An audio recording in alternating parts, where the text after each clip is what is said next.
നമസ്കാരം. 1202 ചിങ്ങം 1 മുതൽ 1202 കർക്കിടകം 31 വരെ, അതായത് 2026 ഓഗസ്റ്റ് 17 മുതൽ 2027 ഓഗസ്റ്റ് 17 വരെ ഒരു വർഷക്കാലം ഗ്രഹങ്ങളുടെ രാശിമാറ്റം വഴി പൂയം നക്ഷത്രക്കാർക്ക് എങ്ങനെ ബാധിക്കുന്നു എന്നാണ് ഇവിടെ പറയുന്നത്. അതിനു മുമ്പ് ആദ്യമേ പറയട്ടെ, ഈ വീഡിയോ നിങ്ങൾ മുഴുവനായും കാണുവാൻ ശ്രമിക്കുക. അവസാന ഭാഗത്ത് ദോഷഫലങ്ങൾക്ക് ചെയ്യേണ്ട പരിഹാര മാർഗങ്ങളെ പറ്റിയും പറഞ്ഞിരിക്കുന്നു. കൂടാതെ ഈ ചാനൽ ഇതുവരെ സബ്സ്ക്രൈബ് ചെയ്യാത്തവർ ദയവായി സബ്സ്ക്രൈബും ലൈക്കും ചെയ്യുവാൻ അപേക്ഷിക്കുന്നു. വർഷാരംഭത്തിൽ ശനി മീനൻ രാശിയിലും ഗുരു കർക്കിടകത്തിലും രാഹു കുംഭത്തിലും കേതു ചിങ്ങത്തിലും ആണ്. പൂയം നക്ഷത്രത്തിൽ ജനിച്ചവർക്ക് 1202 എന്തൊക്കെ ഗുണദോഷ ഫലങ്ങളാണ് ഉണ്ടാവാൻ സാധ്യത എന്നാണ് ഇവിടെ പറയുന്നത്. ജോലി സംബന്ധമായി പറയുകയാണെങ്കിൽ വർഷത്തിൻ്റെ ആദ്യ പകുതിയിൽ അത്ര ഗുണകരമല്ല. എന്നാൽ രണ്ടാം പകുതി പൊതുവെ മെച്ചപ്പെട്ട അവസ്ഥയാണ് ഇവർക്ക് വരുവാൻ പോകുന്നത്. തൊഴിൽ നഷ്ടപ്പെടുവാൻ സാധ്യതയില്ലെങ്കിലും ഉള്ള തൊഴിൽ തന്നെ തുടർന്നു പോകുവാനൊക്കെ ഇവർക്ക് അവസരമുണ്ടാവുമെങ്കിലും തൊഴിലിൽ ചില മാനസിക പിരിമുറുക്കങ്ങളും സമ്മർദ്ദവും ഒക്കെ ഉണ്ടാകുവാൻ സാധ്യതയുണ്ട്. കഠിനാധ്വാനം കൂടുതൽ ഉണ്ടാവുന്ന ഒരു സമയമാണ്, ഉത്തരവാദിത്വം കൂടുന്ന സമയമാണ്. എന്നിരുന്നാലും ഇവർക്ക് തൊഴിൽപരമായി വലിയ ഒരു കുഴപ്പമില്ലാത്ത വർഷമാണ് 1202 എന്ന് പറയാവുന്നതാണ്. തൊഴിൽ ലബ്ധിക്കും സാധ്യതയുള്ള വർഷമാണ്. തൊഴിലിടങ്ങളിൽ അനാവശ്യ തർക്കങ്ങൾ ഉണ്ടാകാതെ, മേലധികാരികളുമായി വാഗ്വാദത്തിന് മുതിരാതെ, അനുകൂലമല്ലാത്ത ഒരു സമയമാണെന്ന് ഒരു മുൻധാരണ വെച്ചുകൊണ്ട് തന്നെ ഓരോ വാക്കും വളരെ അധികം ശ്രദ്ധിക്കുകയും തൻ്റെ പ്രവർത്തനങ്ങളിൽ കൂടുതൽ ശ്രദ്ധിക്കുകയും ചെയ്ത് മുന്നോട്ട് പോകേണ്ടത് ഈ സമയത്ത് ഇവർക്ക് ആവശ്യമാണ്. എന്നാൽ വർഷത്തിൻ്റെ രണ്ടാം പകുതി ആവുന്നതോടുകൂടി തന്നെ ഈ മാനസിക സമ്മർദ്ദത്തിനും കഠിനാധ്വാനത്തിനും ഒക്കെ ഒരു മാറ്റം ഉണ്ടാവുന്നതും തൊഴിലിൽ അനുകൂലമായ ഒരു അവസ്ഥ സംജാതമാകുന്നതും ആയിരിക്കും. പ്രമോഷൻ ലഭിക്കുകയും അതുവഴി ശമ്പള വർധന ഉണ്ടാകുവാനും ഒക്കെ ഈ സമയത്ത് സാധ്യത കാണുന്നുണ്ട്. സാമ്പത്തികമായി പറയുകയാണെങ്കിൽ സാമ്പത്തികമായി ഇവർക്ക് ഏറെ നേട്ടമുണ്ടാവുന്ന സമയമാണ്. എന്നാലും ചിലവുകൾ വർദ്ധിക്കുന്ന സമയം കൂടിയാണ്. അതുകൊണ്ട് തന്നെ നിക്ഷേപത്തിന് ഈ സമയത്ത് അത്ര അനുകൂലമായ സമയം ആയിക്കൊള്ളണമെന്നില്ല. മെച്ചപ്പെട്ട വരുമാനമുണ്ടാവുമെങ്കിലും അത് വളരെ അധികം ശ്രദ്ധയോടെ വിനിയോഗിച്ചിട്ടില്ലെങ്കിൽ സാമ്പത്തികമായി ബുദ്ധിമുട്ട് അനുഭവിക്കുവാനുള്ള സാധ്യത വന്നു ചേരുന്നതാണ്. വായ്പ വാങ്ങുന്നതും കടം കൊടുക്കുന്നതും വളരെ അധികം ശ്രദ്ധിച്ച് ചെയ്യേണ്ട സമയം കൂടിയാണ്. ആഡംബരത്തിനു വേണ്ടിയും അനാവശ്യമായും കൂടുതൽ പണം ചിലവഴിക്കാതെ വളരെ അധികം ശ്രദ്ധിച്ചുകൊണ്ട് തന്നെ സാമ്പത്തികമായി കൈകാര്യം ചെയ്തെങ്കിൽ മാത്രമേ ഇവർക്ക് സാമ്പത്തിക പ്രശ്നങ്ങൾ ഉണ്ടാവാതെ മുന്നോട്ട് പോകാൻ കഴിയുള്ളൂ. പുതിയ സംരംഭങ്ങൾ തുടങ്ങുവാൻ ആഗ്രഹിക്കുന്നവർക്ക് അത് നടന്നു കിട്ടുകയും പുതിയ പങ്കാളിയെ ലഭിക്കുകയും അതുവഴി സാമ്പത്തിക നേട്ടം ഉണ്ടാക്കുവാനും ലാഭം ഉണ്ടാക്കുവാനും ഒക്കെ സാധിക്കുന്നതാണ്.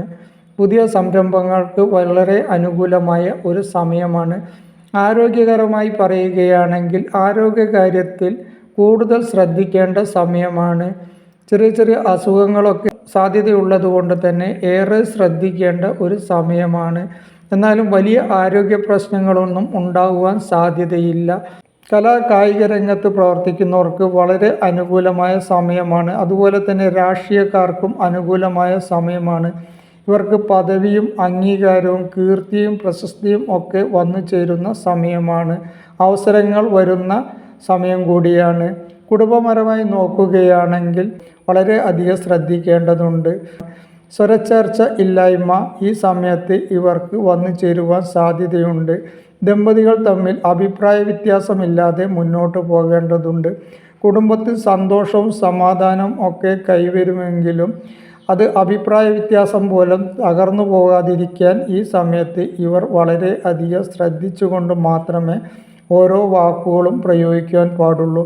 വിട്ടുവീഴ്ച മനോഭാവം പ്രകടിപ്പിക്കേണ്ട ഒരു സമയമാണ്. സംസാരിക്കുമ്പോൾ വളരെ അധികം ശ്രദ്ധിക്കേണ്ട സമയം കൂടിയാണ്. വിവാഹം ആഗ്രഹിക്കുന്നവർക്ക്, ദീർഘകാലമായി വിവാഹം നടക്കാതെ വന്നവർക്ക് ആ തടസ്സങ്ങളൊക്കെ മാറിക്കിട്ടുകയും വിവാഹത്തിന് അനുകൂലമായ ഒരു സമയമാണ്. അതേപോലെ തന്നെ ദമ്പതികൾക്കും സന്താനലബ്ധിക്ക് സാധ്യതയുള്ള സമയം കൂടിയാണ്. പ്രണയിക്കുന്നവർ വളരെയധികം ശ്രദ്ധിക്കേണ്ട ഒരു സമയമാണ്. അഭിപ്രായ വ്യത്യാസം ഉണ്ടാകുവാനും തെറ്റിദ്ധാരണ ഉണ്ടാകുവാനും ഒക്കെ സാധ്യതയുള്ളത് കൊണ്ട് തന്നെ വളരെ അധികം ശ്രദ്ധിക്കേണ്ടതുണ്ട്. വിദ്യാർത്ഥികൾക്ക് അലസതയും മടിയും ഒക്കെ വന്നു ചേരുമെങ്കിലും അവരുടെ പഠനകാര്യത്തിൽ അത് അത്ര ബാധിക്കുവാൻ സാധ്യതയില്ല. മത്സര പരീക്ഷയ്ക്ക് തയ്യാറെടുക്കുന്നവർക്കും ഉപരിപഠനത്തിന് തയ്യാറെടുക്കുന്നവർക്കും അതൊക്കെ നടന്നു കിട്ടുന്നതാണ്. വിദേശത്ത് പോകാൻ ആഗ്രഹിക്കുന്നവർക്ക് അവരുടെ ആഗ്രഹം നടന്നു കിട്ടുന്നതാണ്.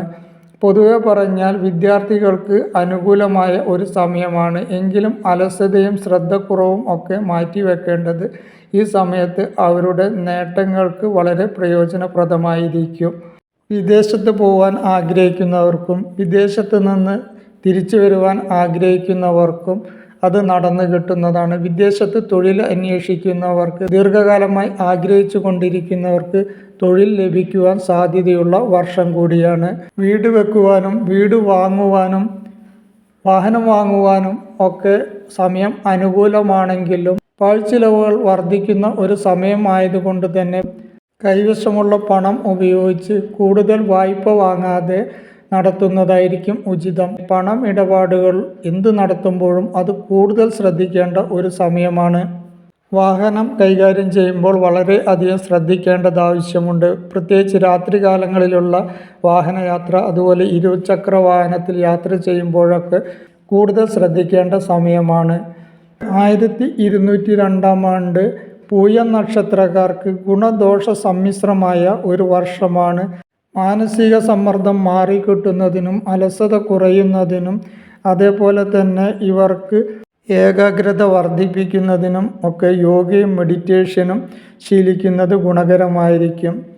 ഈശ്വരാനുഗ്രഹം കൂടുതൽ ലഭിക്കുന്നതിനും ഈ സമയത്തുള്ള ദോഷഫലങ്ങൾ കുറഞ്ഞു കിട്ടുന്നതിനുമായി ശാസ്താക്ഷേത്ര ദർശനം നടത്തുന്നതും ശിവക്ഷേത്ര ദർശനവും വിഷ്ണു ക്ഷേത്ര ദർശനവും നടത്തുന്നതും പാൽപ്പായസം വഴിപാട് കഴിപ്പിക്കുന്നതും വിഷ്ണു സഹസ്രനാമം ജപിക്കുന്നതും ദോഷങ്ങൾ ലഘൂകരിക്കാൻ സഹായകമാകും.